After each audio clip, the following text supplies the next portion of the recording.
দেশকে গ্রেফতার করে অনধিকার চক্রবর্তী গ্রেফতার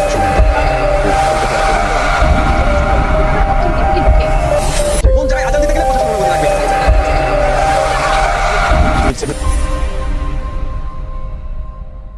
আসসালামু আলাইকুম সবাইকে। আজকের আরো একটা ভিডিওতে আপনাদের সবাইকে স্বাগত। বাংলাদেশের জঙ্গি সংগঠন ইসকনের প্রধান চিন্ময় দাসকে গ্রেফতার করার পর ভারতের অপ্রত্যাশিত এবং অনধিকার চর্চা শুরু হয়েছে। ভারতের গুজব ছড়ানো মিডিয়াগুলো থেকে শুরু করে কিছু নেতা এবং জনগণ বাংলাদেশের বিরুদ্ধে প্রোপাগান্ডা ছড়াচ্ছে। তার মধ্যে অন্যতম রয়েছেন কলকাতার বিজেপি নেতা শুভেন্দু। চলুন দেখে আসি শুভেন্দুর মন্তব্য। ভিসা 100% স্টপ করুন, এক্সপোর্ট ইম্পোর্ট পারমিট ইস্যু করা বন্ধ করুন। জনাব শুভেন্দু সাহেব, আপনি বলেছেন যে বাংলাদেশিদের সম্পূর্ণরূপে ভিসা বন্ধ করে দেওয়ার জন্য, ট্রানজিট বন্ধ করে দেওয়ার জন্য। এতে কার লাভ, কার ক্ষতি? বাংলাদেশিদের ভারতে না যাওয়ার প্রভাবে কলকাতা এবং মানুষের স্বাভাবিক জীবনের উপর কি প্রভাব ফেলেছে সেটাই চলুন দেখে আসি। ব্যবসা অনেক খারাপ আগের থেকে। যদি ভিসার পর্যায়টা ঠিক না হয় তাহলে ভবিষ্যতে কি হবে বলা যাচ্ছে না। ঠিক আছে, আমাদের 40খানা রুমের মধ্যে এখন 8টা 10টা 15টা এরকম বাজার হয়ে গেছে। শুধু হোটেল ব্যবসা নেই, হোটেল ব্যবসা থেকে আপনার রাস্তায় যে হকার্সগুলো আছে, পুরো নিউ মার্কেটের ব্যবসা, বড় বাজার, হোটেল ইন্ডাস্ট্রি, হসপিটাল, সব কিছুই বাজার খারাপ। অত বেশি আইটেম করছি না, লোককে তো বাসি খাওয়ানো যাবে না। এই অবস্থা চললে অনেক রেস্টুরেন্ট যারা ভাড়াতে আছে, ভাড়ায় যারা চালায়, তারা তো কন্টিনিউ করতে পারবে না। ইকোনমিক টাইমসের রিপোর্ট অনুযায়ী ভারতের ভ্রমণ বাজারের একটি গুরুত্বপূর্ণ অংশ বাংলাদেশি পর্যটকরা। বাংলাদেশি পর্যটকরা সাধারণত কেনাকাটা, চিকিৎসা এবং অন্যান্য ব্যক্তিগত প্রয়োজনে ভারতে যান। এমনকি বাংলাদেশের বহির্মুখী ভ্রমণকারীদের মধ্যে 40 থেকে 45% গন্তব্যই থাকে ভারত, যেখানে 15% মানুষ কেনাকাটার জন্য, 5% মানুষ অবকাশের জন্য এবং 80% মানুষ চিকিৎসার জন্য যান। কিন্তু বাংলাদেশি পর্যটকের সংখ্যা কমেছে প্রায় 90%, যার প্রভাব পড়েছে কলকাতার অর্থনীতির ওপর। হাসপাতালগুলোর অবস্থাও একই রকম। বেসরকারি হাসপাতালগুলো জানায় বাংলাদেশ থেকে আসা রোগীর সংখ্যা 1/3 কমে গেছে, আর এই রোগীদের উপর নির্ভরশীল প্রায় 1 লাখ মানুষের জীবিকা, যা আজ হুমকির মুখে। অথচ ভারতের অভ্যন্তরেই সংখ্যালঘুদের উপর নির্যাতন করা হচ্ছে।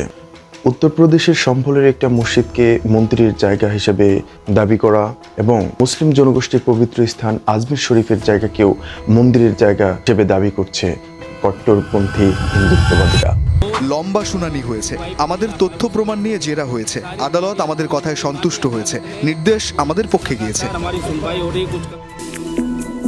সম্প্রতি উত্তরপ্রদেশের সম্ভালে মসজিদের নিচে মন্দির থাকার দাবি ঘিরে ব্যাপক সংঘর্ষ হয়। সমীক্ষায় বাধা দেয়াকে কেন্দ্র করে ঘটে প্রাণহানি। এছাড়াও ইন্ডিয়ার অভ্যন্তরীণ আরো বিষয়গুলো চলুন শুনে নেই ইন্ডিয়ান নেতার কাছ থেকে। কিন্তু দুর্ভাগ্যের বিষয়, শুভেন্দু অধিকারী বাবু ঘোলা জলে মাছ ধরতে নামছে, ভোট ব্যাংক কে সুরক্ষিত করতে নামছে। দিন আগে দেখুন না, উত্তরপ্রদেশে একটা মসজিদের সার্ভের নামে কিভাবে ওখানে গুলি করে মারা হলো, সেখানে তো সংখ্যালঘু আক্রান্ত হয়েছিল। উত্তরাখণ্ডে সংখ্যালঘুদের ধর্মীয় প্রতিষ্ঠানের কল ফর প্রেয়ারের জন্য ওখানে নাকি প্রশাসনের অনুমতি লাগবে। এটা ভাবতে পেরেছেন কোন জায়গায় আজান দিতে গেলে প্রশাসনের অনুমতি লাগবে? মণিপুর এবং উত্তরপ্রদেশে যে ঘটনায় রিসেন্ট ঘটে যাচ্ছে, এগুলো বন্ধ হওয়া দরকার। পশ্চিমবঙ্গে বাংলার মাটিতেই বাঙালিদের বিভিন্নভাবে অপমান করা হচ্ছে। হিন্দিভাষী মহিলা চাইছেন বাংলাভাষী মহিলাও হিন্দিতে কথা বলবে। তার কথায় আপনি ভারতে আছেন, বাংলাদেশে নয়। পশ্চিমবঙ্গ ভারতের অংশ। আপনারা সবাই যাবেন। West Bengal is a part of India. You must be learning. আপনারা বলেন, আপনারা आपको बंगाली आता है, हिंदी नहीं आता इंडिया में रह के? আমি পশ্চিমবঙ্গে থাকি, নিজের মাটিতে থাকি, তোর মাটিতে থাকি।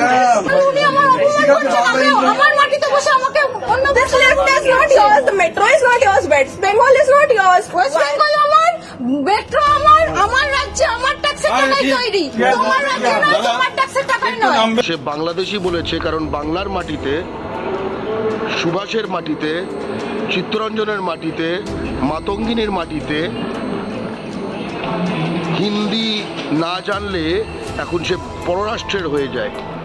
তাদেরকে আমি একটা কথাই বলতে চাই বাংলা পক্ষর সাধারণ সম্পাদক হিসেবে, যে ঠিক এই নভেম্বর মাসে আমরা বাংলা পক্ষই শুধু এরকম 7খানা কেস ডিল করেছি।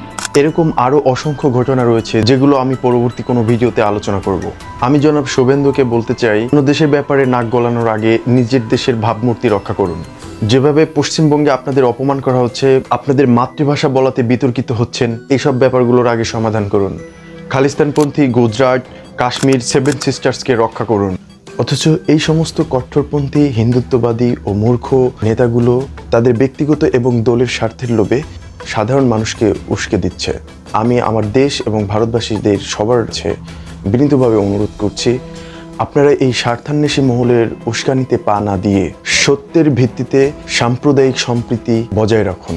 পরবর্তী ভিডিওতে আবার দেখা হবে। ততক্ষণ পর্যন্ত সুস্থ ও নিরাপদ থাকুন। খোদা হাফেজ।